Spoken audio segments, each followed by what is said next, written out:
TTF Vasan tea குடுத்ததால் கைது, நடந்ததால் கைது, உட்கார்ந்ததால் கைது அப்படிங்கும்போது, வாசன் அதெல்லாம் நினைச்சு நீங்க ஏதாவது ஃபீல் பண்றீங்களா? அப்படின்னு கேட்கும்போது, ஃபீல் பண்ண வேண்டியது நான் கிடையாது. ஃபீல் பண்ண வேண்டியது உங்க வேற. யார் ஃபீல் பண்ணணுமோ அவங்க தான் ஃபீல் பண்ணணும். இதுக்கெல்லாம் கைது பண்றீங்கன்னா யார் ஃபீல் பண்ணணும்? நான் ஃபீல் பண்ணக்கூடாது. இது தப்புன்னு நான் சொல்லுவேன்.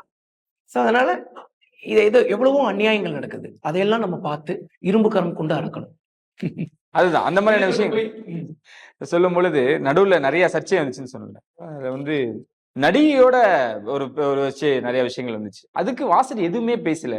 ஏன் பேசவே இல்லை? அப்போ ஓப்பனா பேசி இவ்வளவு போல்டான பையன் பேசியிருக்கணும்ல அப்படின்லாம் சொன்னாங்க. நடிகையோடு என்ன புரியல. இல்ல இந்த மாதிரி கேரளா எல்லாம் நீங்க டிராவல் பண்ணீங்க ஒரு ஃப்ரெண்ட். அதுதான். நீங்க வந்து அப்ப நீங்க எதுவுமே பாக்குறது இல்ல. என் பிளாக ரெகுலரா பாக்குறது இல்ல போல. நீங்க வந்து உங்களுக்கு நியூஸ் ஃபீட்ல வரணும்னு மட்டுமே பாக்குறீங்க. நீங்க போய் அதை சர்ச் பண்ணி பாத்துக்கிறது இல்ல. இன்டர்வியூ சொல்ல கூட சொல்லியிருக்கு. அந்த இன்டர்வியூ கூட லைவ் ஆயிடுக்கும்னு நினைக்கிறேன். சோ அவங்க வந்து பாத்துட்டீங்கன்னா வெற்றிகரமா ஒரு டைரக்ஷன் பண்றாங்க. ரொம்ப சந்தோஷமா இருக்கு.